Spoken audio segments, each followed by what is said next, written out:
자, 로빈훗. 이 이름 들으면 어떤 생각 드세요? 누구는 금융민주화의 상징이라고 하고 또 누구는 교묘한 약탈자라고 하죠. 정말 투자자들 사이에서 말이 많아요. Z세대 투자의 혁신을 이끌고 있다는 이 회사.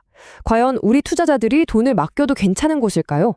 오늘 투자자의 관점에서 로빈훗의 두 얼굴을 한번 제대로 파헤쳐 보겠습니다. 네, 바로 이겁니다. 혁명가냐, 약탈자냐. 이게 로빈훗을 둘러싼 논쟁의 딱 핵심이에요. 이들이 정말 모두를 위한 금융의 문을 활짝 연 혁명가일까요? 아니면 뭐랄까 월스트리트의 이익을 위해서 개인 투자자들을 이용하는 약탈자에 불과한 걸까요? 이 질문에 답을 찾으려면요. 다른 것보다 먼저 이 회사가 대체 어떻게 돈을 버는지를 알아야 합니다. 수익 구조를 봐야죠. 수수료가 공짜다. 이거 정말 매력적인 말이잖아요?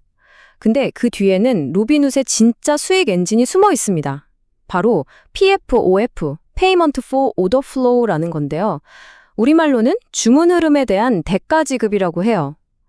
이게 요즘 논란의 중심에 서 있는 바로 그 비즈니스 모델입니다. 이걸 이해하는 게 로빈훗에 투자할지 말지를 결정하는 가장 첫 번째 단계라고 할 수 있어요. 그러니까요. 거래가 공짜인데 대체 어떻게 돈을 번다는 걸까요? 모든 투자자라면 당연히 이 질문을 던져야 합니다. 이 공짜의 비밀은요, 여러분이 앱에서 매수 버튼을 딱 누르는 그 순간, 그 직후에 보이지 않는 곳에서 벌어지는 일들에 숨어 있습니다. 여러분의 주문 정보가 어디로 가는지 그 여정을 따라가 봐야 해요. 자, 과정은 생각보다 간단해요. 여러분이 로빈훗 앱에서 주식 주문을 딱 넣잖아요. 그럼 로빈훗이 그 주문을 증권거래소로 바로 보내는 게 아니에요. 대신에 시타델 같은 아주 큰 고빈도 매매 회사에 그 주문 정보를 팔아 넘깁니다. 그럼 시타델은 그 정보 값으로 로빈훗에 수수료를 주는데 이게 바로 PFOF라는 거죠. 그리고 나서 시타델이 여러분의 주문을 처리해 주는 겁니다. 이 모든 게 정말 눈 깜짝할 사이에 일어나거든요. 근데 바로 이 구조가 로빈훗 비즈니스의 핵심이자 동시에 가장 큰 논란거리인 겁니다. 그럼 이 PFOF 모델, 이게 로빈훗한테 얼마나 중요하냐고요? 와, 진짜 중요합니다. 전체 수익의 무려 60에서 70%가 바로 여기서 나와요. 엄청나죠? 그러니까 사실상 로빈훗은 우리가 생각하는 무료 주식 거래 앱이라기보다는 개인 투자자들의 주문 정보를 월스트리트 기관에 파는 일종의 데이터 회사라고 보는 게 더 정확할 수도 있다는 얘기가 나오는 이유입니다. 물론 PFOF에만 의존하는 건 아니에요. 로빈훗도 수익을 좀 다양하게 만들려고 노력은 하고 있습니다. 예를 들어서 월 구독료를 내는 로빈훗 골드 서비스도 있고요. 또 여러분이 계좌에 넣어둔 현금에서 나오는 이자 수익도 챙기고요. 그리고 변동성 큰 암호화폐 거래에서 나오는 수수료도 꽤 쏠쏠하죠. 이런 것들이 나머지 수익을 채워주긴 하는데 그럼에도 불구하고 아직까지는 PFOF에 대한 의존도가 정말 높다는 게 현실입니다. 자, 여기까지 들으면 이거 좀 문제 있는 거 아니야? 싶으실 텐데요. 그런데 이런 논란에도 불구하고 로빈훗의 미래를 아주 밝게 보는 투자자들도 많습니다. 이 사람들은 도대체 뭘 보고 투자하는 걸까요? 지금부터는 강세론, 즉 로빈훗에 베팅하는 이유들을 한번 살펴보겠습니다. 강세론의 핵심 키워드는 딱 하나, 바로 미래입니다. 로빈훗이 뭘 잘했냐면요. 앞으로 금융시장의 주역이 될 Z세대와 밀레니얼 세대를 완전히 꽉 잡았다는 거예요. 이게 엄청난 자산이죠. 지금 당장은 이 젊은 친구들한테서 큰 돈을 벌지 못할 수도 있어요. 하지만 이들이 나중에 나이가 들고 돈도 더 많이 벌게 되면 어떨까요? 그때 가서 은퇴계좌나 대출, 신용카드 같은 훨씬 돈 되는 상품들을 자연스럽게 팔 수 있다는 거죠. 한마디로 미리 찜해놓은 고객들을 엄청나게 확보했다는 게 가장 큰 투자 포인트입니다. 그리고 그런 야심을 아주 잘 보여주는 게 바로 이 1% IRA 매치라는 겁니다.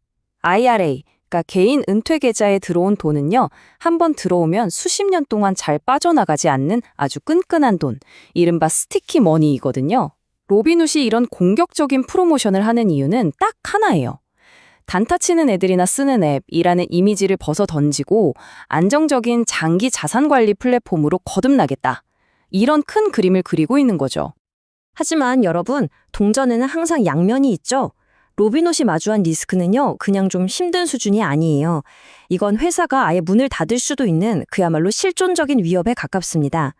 로빈훗의 미래를 어둡게 보는 약세론자들이 왜 밤잠을 설치는지 그 이유들을 지금부터 알아보겠습니다. 로빈훗의 신뢰를 한 방에 무너뜨린 사건. 바로 2021년에 터졌던 게임스탑 사태입니다. 다들 기억하실 거예요. 개인 투자자들이 힘을 합쳐서 거대 헤지펀드에 맞서 싸우던 정말 영화 같은 순간이었죠. 그런데 바로 그 결정적인 순간에 로빈훗이 갑자기 매수 버튼을 없애버렸습니다. 개미들을 위한 금융을 외치던 로빈훗이 결국엔 월스트리트 편을 든 거 아니냐는 엄청난 배신감을 남겼죠. 이때 생긴 상처는 아직도 많은 투자자들 마음속에 깊게 남아 있습니다. 그리고 이 신뢰의 문제는요, 여기서 그치지 않고 로빈훗의 심장을 겨누는 가장 치명적인 칼날, 바로 규제 리스크로 이어집니다. 미국 증권거래위원회 SEC의 의장이 직접 나서서 PFOF는 브로커랑 고객 사이에 이해관계가 충돌하게 만든다고 콕 집어서 말했어요. 심지어 아예 금지하는 것까지 검토하고 있습니다. 정말 만약에 이게 현실이 된다면요, 로빈훗 수익의 60% 이상이 그냥 하룻밤 사이에 사라져버리는 겁니다. 정말 끔찍한 시나리오죠. 그러니까 약세론자들 얘기를 정리해보면 이래요. 첫째, PFOF가 금지될 수 있다는 핵폭탄급 리스크. 둘째, 한번 무너진 신뢰는 회복하기 정말 어렵다는 것. 셋째, 주식시장이 좀 재미없어지면 사용자들이 썰물처럼 빠져나간다는 점. 그리고 마지막으로 이제는 다른 모든 증권사들도 다 수수료 무료를 내세우면서 훨씬 더 치열하게 경쟁하고 있다는 거죠. 정말 사방이 다 위험투성이처럼 보입니다. 자, 이렇게 로빈훗의 밝은 미래를 보는 강세론과 치명적인 위험을 경고하는 약세론의 팽팽한 주장을 모두 들어봤습니다. 그럼 이제 우리 투자자들은 어떤 결정을 내려야 할까요? 마지막으로 핵심 쟁점들을 한눈에 딱 비교해보면서 정리해보겠습니다. 결국 로빈훗 투자는 이 두 가지 스토리의 싸움이라고 볼 수 있어요.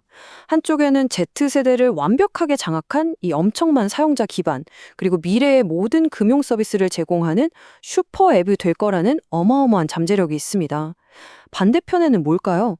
PFOF 금지라는 회사의 존립을 위협하는 리스크와 게임스탑 사태로 한번 무너져버린 신뢰의 문제가 버티고 있는 거죠. 결국 이 투자의 결정은 온전히 여러분의 몫입니다. 여러분은 어떻게 보시나요? 로빈훗은 과연 Z세대의 대표 금융 플랫폼으로 우뚝 서면서 이 모든 논란을 극복해낼까요? 아니면 신뢰의 위기와 규제라는 거대한 벽을 넘지 못하고 결국 무너져 내릴까요? Z세대의 미래와 신뢰의 위기 사이에서 여러분은 어느 쪽에 베팅하시겠습니까?